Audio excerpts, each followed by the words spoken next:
In this project, I'm going to show a few first steps in Unity in the editor. So the first thing we're going to do is we're going to right click here in the hierarchy. So find the hierarchy. If you don't have it on the right, like I have it here, I have a video on how to arrange this, but the hierarchy could be here on the left. So click there, I right click in here, and I create a 3D object, a cube. And that cube I'll put at 0, 0, 0. So I'm going to reset it just like that. My camera per default is probably something like this. It's like 10 meters away. That's the default setting, but I always recommend setting it to 0, 1, 6, 0. That is usually a good, this is where we would start if we were in a VR headset. I'm gonna take this guy and move out the object a little bit along the z-axis. So the blue is the z-axis. You can see that it's labeled here. Z is blue, eggs is red. So this would move it to the right, to the left, and you can see in the game view this is exactly what's happening. So we're gonna move it back, let's say to 1.5 meters, and we're gonna raise it a little bit. So now it would be just sitting on the ground. It's a scale of 1. So therefore, if I move it 0.5 high, then it sits on the ground. If I want it floating in the air, I could drag it higher. So now it's floating in the air. But I'm gonna just leave it at this. All right, so now we have a scene, and we can take the camera. If we wanted to rotate it, we can also press.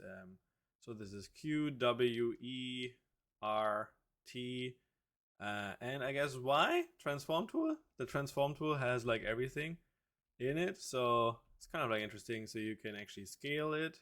The camera scale doesn't make a lot of sense. So we're gonna apply it to the cube. So we can scale the cube, we can move the cube, we can drag it, and again scale it just in the Z direction, and so make it longer. And so you have like all the tools with the transform tool, all the different ones combined. Usually I just go W for moving the object around, E for rotating, and R for changing the scale. And if you're unsure or unhappy with things, you can just reset everything if you wanted to. So I'm gonna move it up. I said 0.5 and 1.5 out. And so now I have this object in front of me. So this is our first object. I'm gonna right click into the editor. Okay, and we're gonna fly around this cube, like with the camera. So I'm just using W, S to go forward, A left, and D right. So I'm like trying to rotate and fly around this cube. You can also make the scene larger for this exercise. But when you go full screen on the scene, you can't edit it. Isn't that interesting? Oh, I killed something. I don't know what's going on. I think, okay, let me go full screen again. Maybe I had like, okay, you can fly around still. I don't know what's going on. So somehow the computer was blocked for a second. And you can just like go back to the previous view. So you can always maximize views by double clicking them, and that's kind of like useful. I'm gonna, so the next thing I'm gonna do is like, so this is my cube here. I'm gonna make also I'm gonna insert a floor plane. So I'm gonna have a 3D object, a plane. That one I'll put to 0, 0, 0, and push it back a little bit, maybe. So this is scale 1, so I put it back like maybe 2.5 or something like this. And now I have a camera looking down at the cube and the plane, and everything is white. So what I'm going to do now is I'm actually going to create a new material here. So I'm going to go into the assets, right click there, create a material. Here we go. We're going to make it floor material, and I'm gonna double click that. It's actually open here already in the inspector. I'm gonna change it to some darker gray, and I'm gonna take it and drag it onto my floor. So now I'm happy.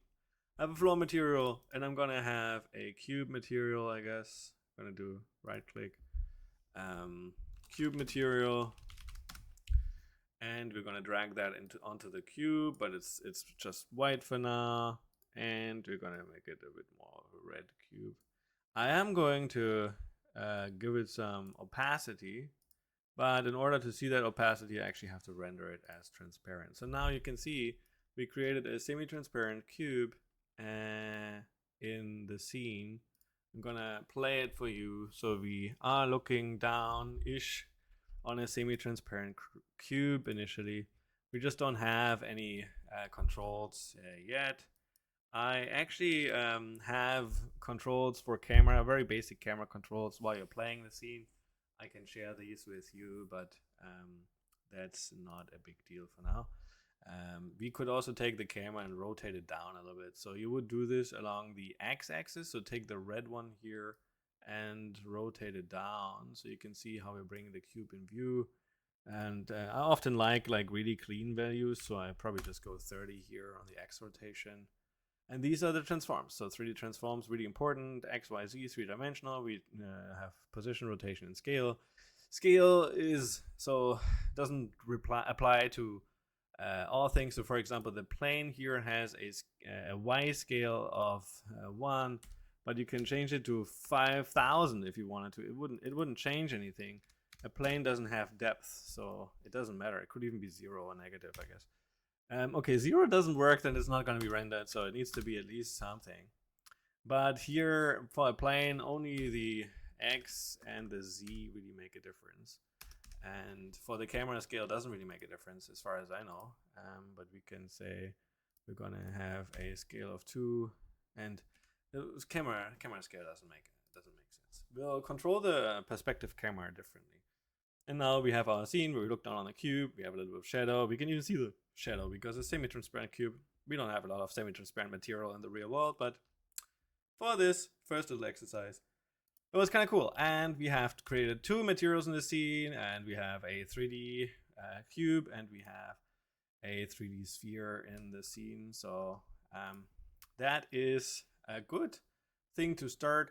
Finally, I will show you one last thing that I often do. Actually, at least recommend. I probably don't do it anymore because I know roughly what scale is like. But let's say we're gonna bring in a capsule. So here's our capsule. Ta-da! Capsules are kind of cute.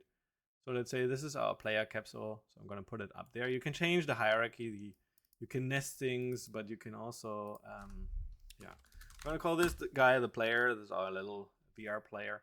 We're gonna put this guy also as 0, 0, 0, but then I'm gonna click him again, press F, takes me to it.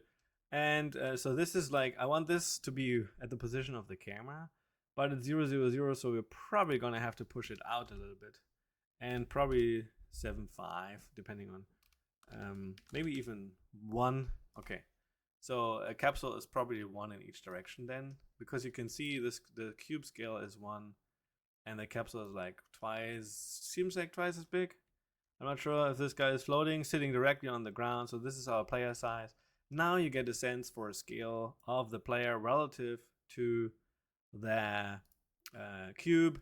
And I'm gonna create a player material. So in this case, I'm gonna make it gray. I'm gonna duplicate this guy.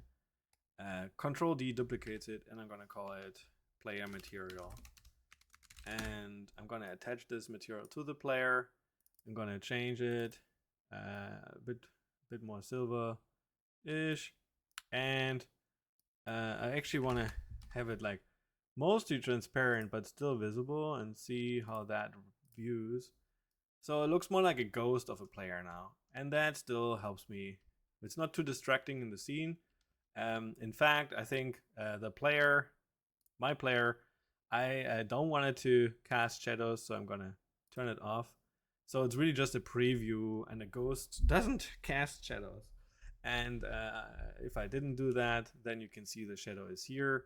Doing it actually removes the shadow. And now I have like a cool little preview and a cool little scene, I think. That went over some of the basics. So this is our first start in 3D Land, and we have a camera kind of like sitting within this capsule guy. In fact, in some of my examples, I sometimes take the player and make it part of the camera. Technically, the camera is nested within our head usually, so it sits on our head. And we have in AR VR, we have a camera rig that moves the entire camera, including that controllers and everything with us as we teleport, etc. And so the XR rig, or sometimes called VR rig, virtual reality camera rig, that is something that we'll learn more about as we do more 3D and AR VR scenes. But this should be a good starting point.